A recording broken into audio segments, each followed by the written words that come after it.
Anu, thanks for joining the call. We're pretty excited about this interview. Just to kind of talk a little bit about Anu's background, Anu is actually a UX designer at Publicis Sapient. And previously, he used to be a UX designer for IBM. And he's throughout his career, he's done a lot of UI and UX work, created a lot of success, done a lot of trainings for UX. So we're really excited to learn about the mindset of UX and learn from his experience. So Anu, welcome. Thanks. Yeah, so tell us about your story. How did you land into UX role? Yeah, so when I was back in college, I was actually studying industrial design, which is similar to UX, just dealing more with physical products. So industrial design, learning how to design anything like from furniture to TVs, cell phones, cars, anything physical. Mm-hmm. And through my internships and all that, I realized I loved what I did, but when I saw the reality of what that's like professionally, it wasn't exactly what I wanted to do. But I realized that UX and the whole digital space was a lot more interesting to me, and I could mesh these kind of two interests. And I was able to design, but at a much faster pace, because digital, everything can happen much more quickly than, old school manufacturing. Yeah. So that's how that transition happened. And luckily I went to a university that was very tech heavy and had a lot of opportunities and like hackathons and things like that to just kind of learn, try things out, and just kind of naturally self-taught myself with a lot of the tools, and just got a job out of college doing UX design. Yeah, and you went to Carnegie Mellon, right? Yep. Yeah, went to Carnegie Mellon.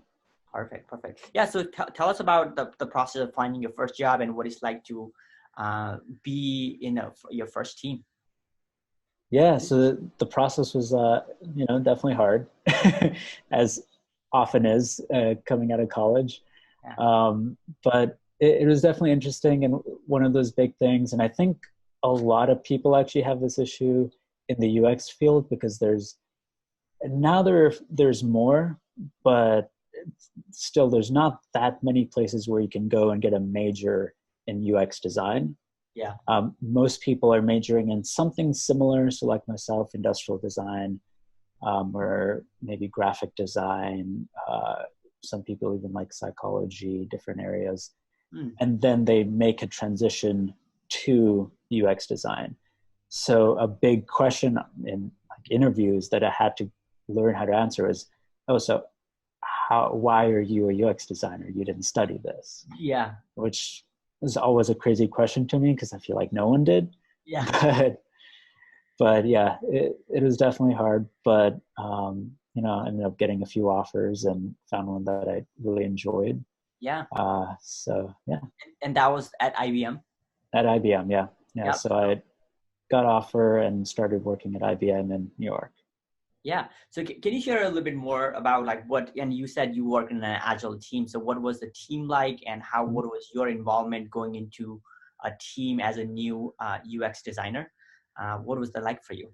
Yeah, definitely. So the team that I joined, it was basically, we had the whole engineering team, a very, very large engineering team. And we were the first designers in that entire organization.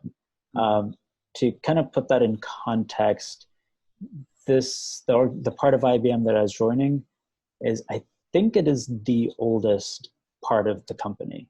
Oh, wow. And so it makes the most money for the company. Yeah. But it's also needed a lot of help from a design perspective. Sure. So they're bringing us on as the first designers. And we were a team of about 5 designers. So we consisted of UI designers, mostly UX designers, and 1 design researcher. So that was the team makeup. And like Vivek said, we practice Agile. And the way we actually implemented that was a little bit different than I think the way most people do, is where we realized that our design team just wouldn't mesh well with the current engineering team. Yeah. who did not practice Agile. Yeah. But our design lead actually came from she taught Scrum basics and taught Agile classes and all of that. So she knew what she was doing. Yeah. So we were also kind of like this Trojan horse to introduce Agile into the organization. And so we started doing Agile, 2-week sprints, all of that. And we would, at the end of every 2 weeks, deliver design to engineering. And over time, we kind of got them into the flow of things, and they started doing 2-week sprints. Okay. And over time, we started coming closer together. Nice. And being more in sync. So this was like 5-6 UX designers Yeah. and by person, and then you said a large development team. How large? Like I personally interacted with maybe like 10 engineers. Okay. But there was I don't know how many hundreds in the background. Oh wow. Yeah. So and then once they went into more of a Scrum delivery model, so they just formed smaller teams, and you got assigned to a team where you were working with them. Yeah. So the way it worked is they formed smaller teams, like you said, but still it was still a few designers to so many engineers. Yeah. So we would basically, whatever projects were the highest priority for business, those were the projects that got design on them. So basically, we would usually be working on a few different projects across the product. Yeah. And so we'd be working with different teams and switch over back and forth and all of that. So it's very fluid. Yeah, nice. Yeah. So let's just talk about UI, UX, and research. So what's the difference? There's a lot of misunderstanding about these three things. So can you share a little? Yeah, definitely. So I think UI is probably the easiest to understand. UI is, what does the actual user interface look like? A UI designer is usually very good at color, typography, basically making things look really good, but not just making it look pretty, but making it, easy to understand especially in like a lot of enterprise applications like I've worked on. You're dealing with a lot of data, a lot of complexity, and organizing that in a way that's understandable.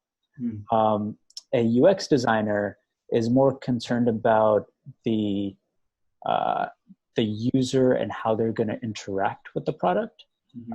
So we're thinking a little bit bigger picture, where things go on the page, how the user flows through an experience, and looking at it a little bit more holistically. And then the last one, the design researcher, or sometimes called experience researcher, they're really concerned about doing that research. It can be anything from usability testing. So a UX designer makes a prototype, the researcher helps them write up a research study and puts it in front of users, maybe current customers or potential customers, and gets feedback on if it works the way that the designer intended it to work. But a design researcher can also be someone who kind of looks further out ahead and talks to customers and potential customers and is really looking at, okay, what can we do? What new features can we implement that will help grow the business and help our customers in whatever the space is? Yeah. Thanks for sharing. So, so let's just kind of talk a little bit more about what you're doing right now. So right now you said you are working at a company called Publicis Sapient, and you're actually working out of the client side with the developers, most of the developers from the client. So you are a UX designer, part of a Scrum team. And you said you have one more developer from your company, right? Yeah. So what's the dynamics there, and what are some of the things that your guys are building right now? What are some of the challenges? Let's hear that. Yeah. So it's definitely an interesting project where it's basically a website redesign, a very large, complex. It's a big bank. So one of the interesting things is that there's a large development team that we work with on the client side, but we have one developer from our agency side, and he is incredible. He's really talented, and he's kind of like what he works on is a prototype of what we want the site to be in the future. And so he's bringing in a lot more modern development practices, just better ways of working from a technology standpoint. And he's also there to help us designers try and understand better how can we help the larger development team move in a direction that's more modern. Because there's currently a lot of technical debt that's causing a lot of issues. Yeah.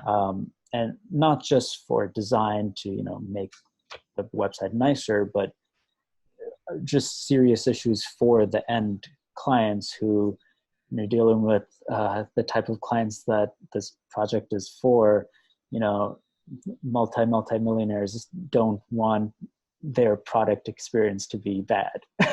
They have high standards, right? Yes. So that's been interesting for sure. Yeah. So what's the process of kind of creating the shared understanding from between UX person and the developers? Because you are kind of thinking about how the look and the feel, how a customer is going to interact in that website, and the developers are in charge of actually coding it, right? So can you share a little bit more of that communication process, because you are the master communicator, right? Yeah, and actually that's something that I realized when I first got onto this project, that I kind of got on midway, so it had already started, and I realized that there was definitely a kind of a division of like design and engineering, and there was a chasm between the two. Yeah. And a lot of what I've been trying to do is just kind of help bridge those a little bit better. Yeah. So obviously there's a lot of stuff that as a designer that I want to make happen that is very hard for engineering, because it will take a lot of effort because of that technical debt that I mentioned. Yeah. So it's been a lot of kind of me pushing the engineers to stretch a little bit and do some things that are a little bit uncomfortable, that may be a little bit harder. And thankfully we have the product owners are also kind of put that pressure on. But it's also meant that I've had to, when a developer says that there's something that will be really hard and they've try to fix something, try to way around it to design it exactly how we want it, but they can't do it in the sprint, then being okay and being like, hey, don't worry about it, we'll take care of that later, and just kind of having some empathy for them. Yeah. Right. Which I think a lot of times us designers don't have. And I've been trying to push the other designers on the team to try and understand the development side a little bit more. And I'm by far not a developer. I cannot code. Yeah. But I think I understand enough to know that it's not always as easy as it seems. Yeah. So anything that we can do to make development easier and more efficient, we will take some of that burden. Yeah. So that's definitely. So in your role right now, so like what are some of the artifacts that you create? Is it using InVision? You just create an app and then kind of show it to developers. So what does that communication look like? Where do you do that? Do you just have a meeting where you just have a working session? Can you kind of talk about that? Yeah. So usually what we do is when we, so if there's something we want to build, right? We write up a story, we put in Jira, and before it's pointed or anything, we sit down with the engineering team and we have maybe not finished design, but we have some early design mock-ups or something that we can show to them and say, hey, so this is what we're thinking, this is what the story is going to be, so that we can sit down and actually point things together. And it'll be accurate, because what we realized is beforehand, everything was just wildly inaccurate. So we would do that together. And as far as delivering that design, we use InVision. Mhm. And so as designers, we work in Sketch. We upload our designs to InVision, where engineers can then go in and use the inspect tool there and get all the specific pixel dimensions, colors, anything and everything that they need Mm. just through that one tool. Nice. And of course, there's always going to be some questions, and thankfully we do sit right around the corner from engineering. Yeah. So they just walk over, we walk over, they ping us on chat or whatever. So it's definitely a lot of, back and forth. But the other really nice thing a luxury that I have here on this project is that we have a dedicated prototyper. Mm. So there have been a few things that we were actually able to get out ahead of time, where he's actually prototyped something and had it working perfectly in code. And by the time the engineering team comes around, he already has this thing working. So Wow. They can look at that and know exactly how it should work and even copy some of the code straight up.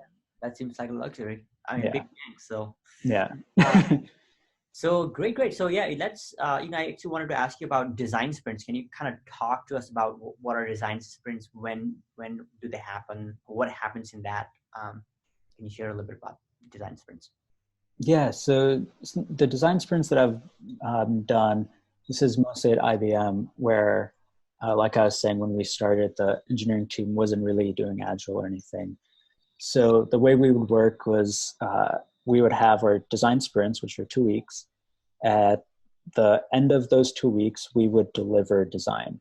So these were, either wireframes that engineers could then take and start early prototypes, or they were nice, fully fleshed out mock-ups with color and everything that they could go and make the production versions of. So at the end of every 2 weeks, we'd deliver all of those artifacts to engineering, and then they would go and later on in their own sprints and actually turn that design into code. Yeah, perfect.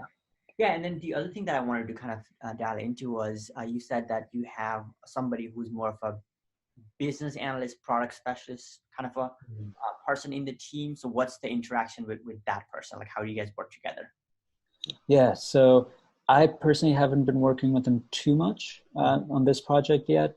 But from what I see, the other designers on the team who work much more closely with him, basically he's interfacing a lot with the business stakeholders in the project. So a lot of the product owners and people higher up, VPs and whatnot. But he brings, obviously, looking at all the data, analytics, and that perspective to the team. And he works we have actually 2 design researchers. And so he works with them to any kind of feature that we think we may need. They work together to figure it out, test it with users, and go back and forth and work with product owners to see if it's something we actually want to dedicate design and engineering time towards. Yeah. And then the other question that I wanted to ask you is like, what's the relationship between UX designer and product owner? In what cadence do you guys talk? What do you guys talk about? Can you give us some examples? Yeah, so right now the project I'm on, it's interesting where the product owners, I think it's kind of a new thing to have such a large design team that they're working with. And I think it's a lot of change for the organization. So it's definitely a lot of back and forth and them getting comfortable letting go some of the decisions. Because I think in this organization, the product owners have been used to making all the decisions that normally a UX designer would make, like what is the best way to present information on a screen, or what's the best way to the user flow should be.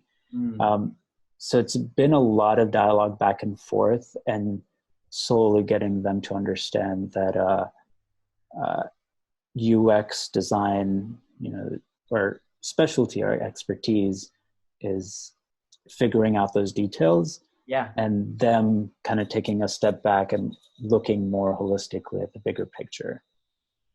Nice. Yeah. Another question that I have for you is, so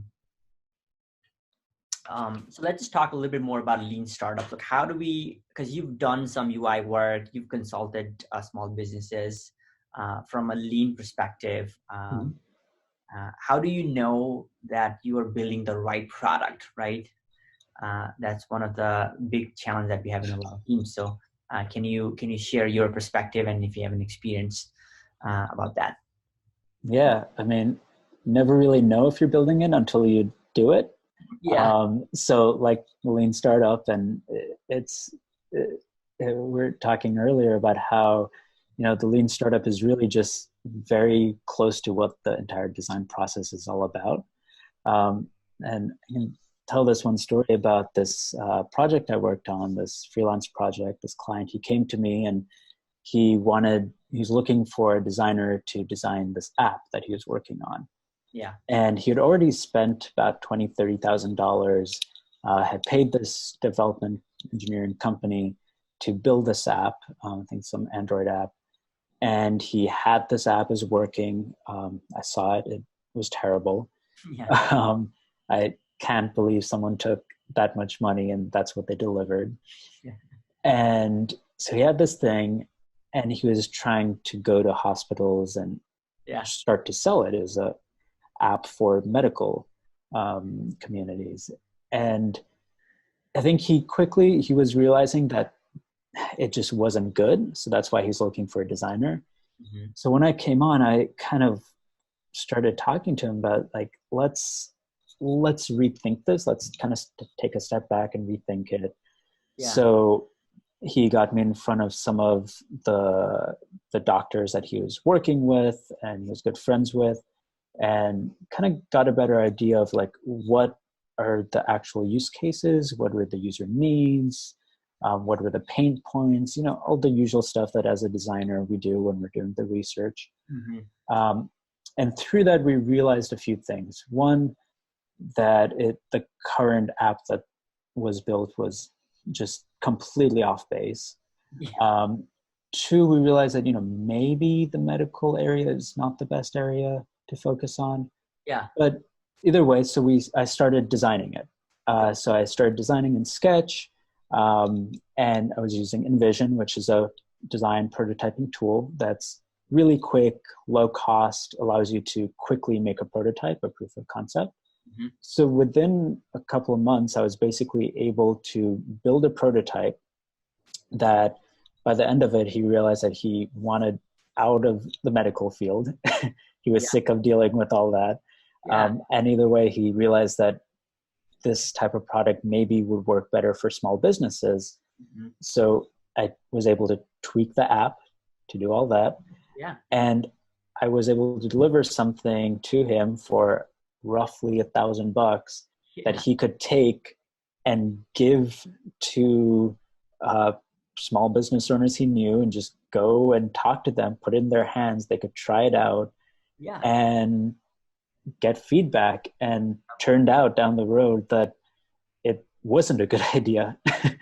But he only spent $1,000 to find that out versus the $20,000-$30,000 he paid to build a fully functioning app.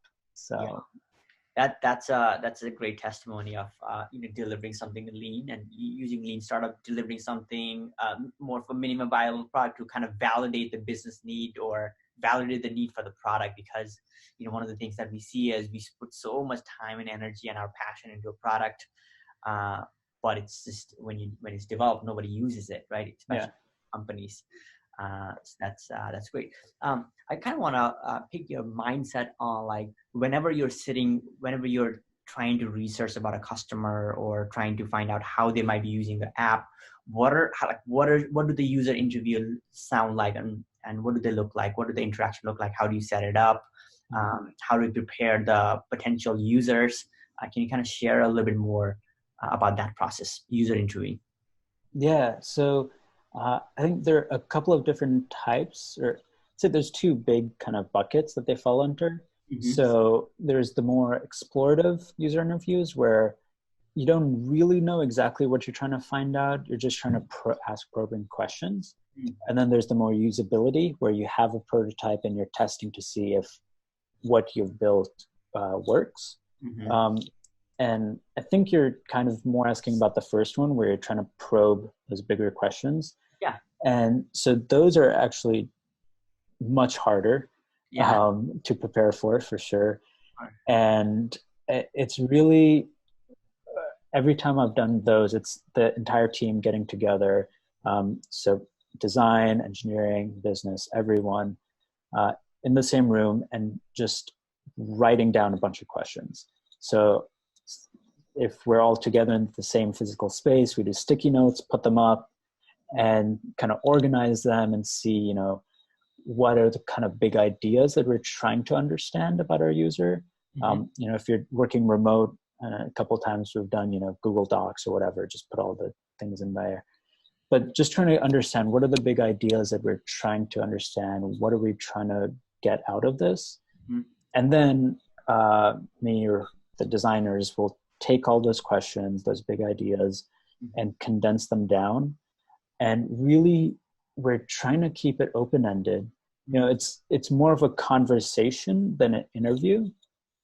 So oftentimes we'll, you know, it's good when the customer, the user, just starts ranting about something. Yeah. Yeah. That's usually when you know you've hit on something. Yes. And you know, sometimes it's hard because sometimes what they're ranting about may not be a space that you or your company really is interested in or can affect, or Yeah. your team can really affect.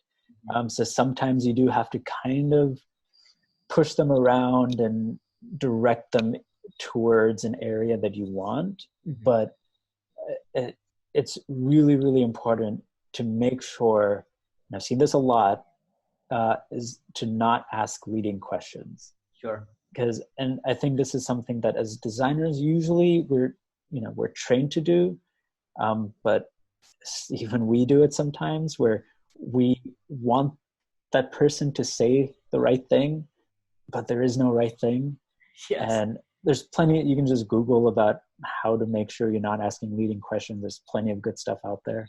Yeah. But that's something that, like, when we write up a whole interview questionnaire or whatnot, we always give it to another designer so that they can, you know, critique it and make sure we're not asking those questions. Like more exploratory, probing questions. Exactly. So good, because I'm also interested in hearing, like, let's say, what if the user is clueless or he's not thinking about his problem correctly? Like, how do you engage in that conversation? No, that's definitely one that has happened sometimes, and it can be kind of awkward or frustrating. Yeah.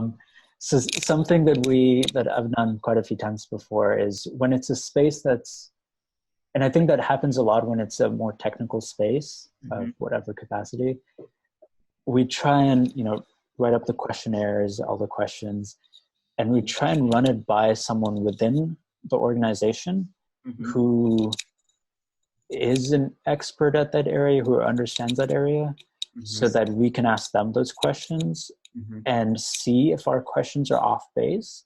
Because usually it's, if that happens in an interview, it means that we're just not asking the right questions or the questions in the right way. Sure. Or there's also the chance that, and this has also happened before, where we just have the wrong person. Yeah. And in times where that's happened, we've just flat out said, like, hey, it seems like maybe you're not the person that, you know, we're really looking for. Is there someone else in your organization who you think would want to help out or want to talk to us or whatever? And, you know, put it in a way that will hopefully get you access to that right person. Yeah. And then what does the usability side of things look like whenever you're doing that with the user once you have the prototype? Can you walk us through that? Yeah, so usually that's tied much more closely to some story that's we're working on. So will be a new feature, for example. The UX designer will mock something up, a wireframe, so not super high fidelity. And then we'll work with a design researcher, or in a lot of organizations, there is no dedicated researcher. Yep. So they themselves will figure out, what about my design am I unsure about? And sometimes it'll come from external. So sometimes the product owner will be like, are you sure that this is the right solution? What about this? So they'll come up with a study. There's different ways of doing it. Maybe they do one prototype, maybe it's two different prototypes, testing two different ideas.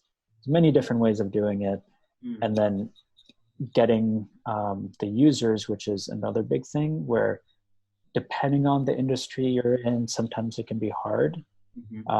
But there's a lot of really good resources like usertesting.com, which is amazing.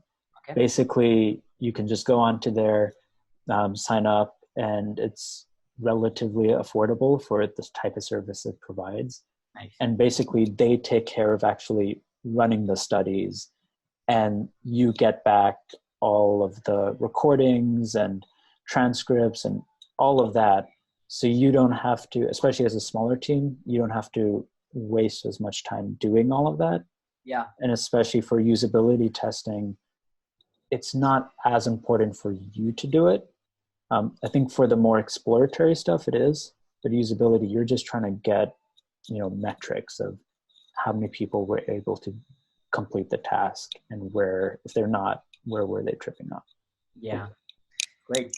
Another question I want to ask you, and the UX designer might hate me for this, but let's say in the Midwest, we don't have actually UX designer in the Scrum team, right? It's supposed to be a cross-functional team, but really there's no UX designer. In that case, what do you recommend? Obviously, the solution is getting a UX designer eventually, but what can the team do to kind of show the value of UX design? Do you have any insights on that? Yeah. Like you said, ideally get a UX designer. But I think, and I have heard of a lot of instances where there's someone on the team who has to be the advocate and champion UX design, even if they're not a designer themselves. And I can tell you a story about the first team that I was on at IBM. The reason that we got hired on as that first design team was because one of the engineers there who had worked there a long time had somehow come across UX design and started getting interested in it, and basically started acting as a designer within that engineering team. And he knew he wasn't a great designer, but he was good enough that the larger team started to see that there was a very big difference between the stuff he and that team were producing, and the products that the rest of the organization were producing. Like, they were just better, they looked better, the actual customers were more excited about it. And so that kind of case study, that experience led the higher ups and executives to finally say, okay, we want to actually invest in design. And then they actually spent a lot of money to build a very large design team after that. Yeah. So you're saying it doesn't have to be a developer, somebody who used to be a business analyst or a product person can learn some of the design work? Yeah, I mean, anyone can learn a little bit and start to dabble in it, maybe do a little bit here and there. And there's definitely plenty of, meetups and whatnot going around in, most major cities. And definitely a lot online.